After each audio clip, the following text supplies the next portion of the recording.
आजच्या कथेचे नाव आहे सख्या आईची माया. राया आणि मधूचा संसार हा सुखाचा चालला होता. एका सर्वसाधारण कुटुंबामध्ये ते राहत होते. जेमतेम घर, साधं राहणीमान असं त्यांचं कुटुंब होतं.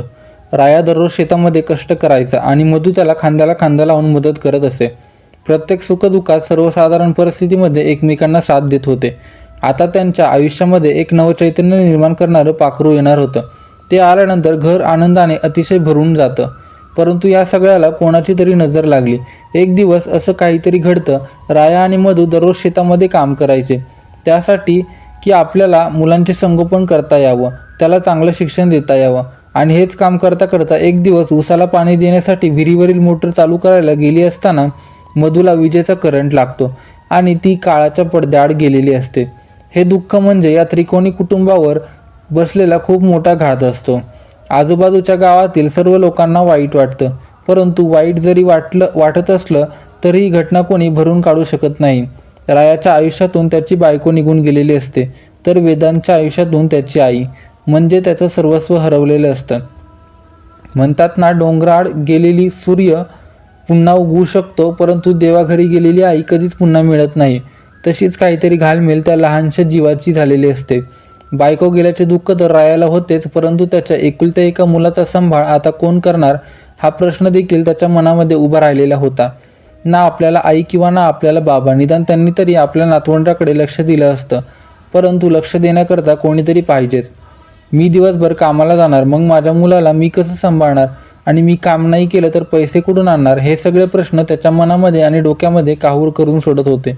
आणि कोणीतरी आजूबाजूला लोकांनी येऊन सल्ला द्यावा, राया तू दुसरे लग्न कर, म्हणजे तुलाही आणि मुलालाही आधार होईल.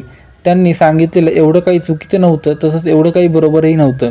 कारण आज जर मी दुसरे लग्न केले तर त्या बायकोकडे मला दुसरा मुलगा झाला तर माझ्या वेदांतवरती अन्याय होईल. आणि नाही लग्न करावं तर माझ्या वेदूला कोण सांभाळेल?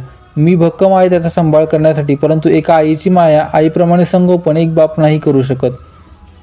परत मनामध्ये विचार आला, मुलासाठी करावी की काय दुसरी बायको? वेदांत लहान आहे, साधारण 8 वर्षात असेल. आपल्या मुलाच्या संगोपनात काही अडचण येऊ नये म्हणून वेदांतचे वडील दुसरे लग्न करून त्याच्यासाठी दुसरी आई घेऊन येतात. रायाने आता वेदांसाठी दुसरी आई देखील आणलेली असते आणि वेदूच्या सर्व आवडीनिवडी तिला सांगितलेल्या असतात. त्याला काय आवडतं काय आवडत नाही सगळं त्याला सांगितलेलं असतं. तू काम नाही केले तरी चालेल, परंतु माझ्या वेदांची काळजी घे.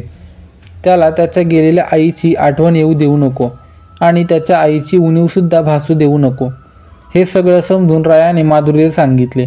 माधुरीने देखील होकार दिला. तुम्ही काळजी करू नका, मी वेदांतला खूप चांगल्या प्रकारे सांभाळेल, त्याला काही कमी पडू देणार नाही, त्याची पूर्णतः जबाबदारी मी घेईन. त्यानंतर राया दररोज कामाला जायचा, संध्याकाळीच घरी यायचा. वेदांत देखील शाळेत निघून जाई आणि माधुरी देखील रायाची आणि वेदांची चांगल्या प्रकारे काळजी घेत होती. त्यांना काय हवं आहे काय नको आहे हे सगळे विचारायची. तिचा स्वभाव पाहून रायाला देखील बरं वाटलं आणि तो निश्चित राहू लागला. कारण आता त्याच्या मुलाची काळजी माधुरी घेत होती. ती त्याला पूर्णतः जीव लावत असे. काही दिवसाच्या नंतर माधुरीच्या वागण्यामध्ये थोडा बदल होऊ लागला, परंतु तो फक्त वेदांतसाठी.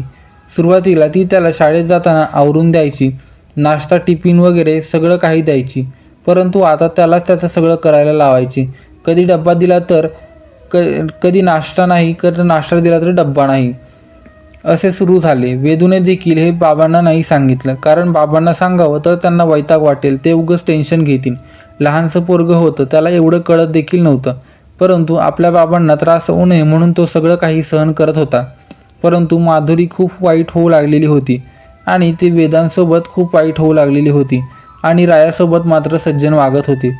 वेदांत तसा हुशार मुलगा होता, तेवढाच खेळकर देखील होता. शेवटी लहानच मूल ते. वेदांत जसा जसा मोठा होत गेला तशी तशी माधुरी त्याला कामं सांगू लागली.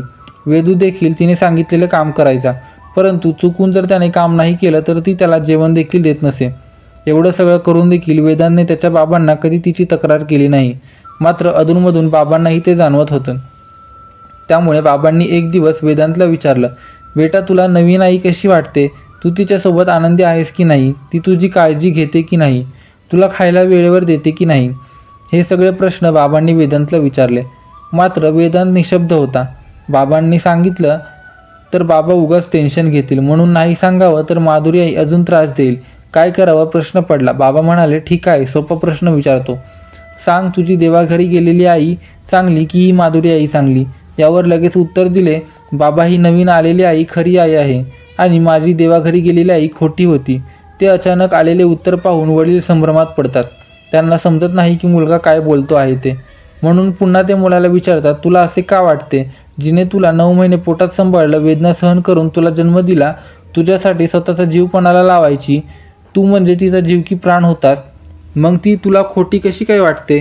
आणि ही काल आलेली नवीन आई मात्र तुला खरी कशी काय वाटते? वेदांनी उत्तर दिलं, बाबा मी खूप खोडकर आहे, हे तुम्हाला माहीतच आहे. देवाघरी गेलेली आई माझ्या खोड्यांना कंटाळून नेहमी मला जर तू खोड्या केल्यास तर मी तुला खायला देणार नाही असे म्हणत असे. पण तिचं न ऐकता मी खोड्या करत असे आणि ती मात्र मला जेवण देण्यासाठी उन्हातान्हात पूर्ण गावभर मला शोधत असे. मला वेळप्रसंगी रागवून मारून घरी आणत असे आणि स्वतःच्या मांडीवर बसून खाऊ घालत असे. आणि ही नवीन आई पण जर तू खोड्या केलास तर मी तुला खायला देणार नाही, तू काम नाही केलंस तर मी तुला खायला देणार नाही असे सांगते. आणि खरं सांगू का बाबा, गेल्या 3 दिवसामध्ये तिने मला खायलाही दिलेले नाही.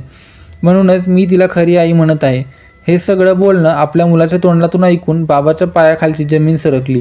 माझी बायको गेल्याच्या नंतर मुलांसाठी मी दुसरे लग्न केले, माझ्या मुलांचे हाल होऊ नये म्हणून, काही कमी पडू नये म्हणून मी हा निर्णय घेतला होता. परंतु आज माझ्याच मुलाचे किती हाल होत आहेत हे पाहिल्यावर रायाला खूप वाईट वाटले.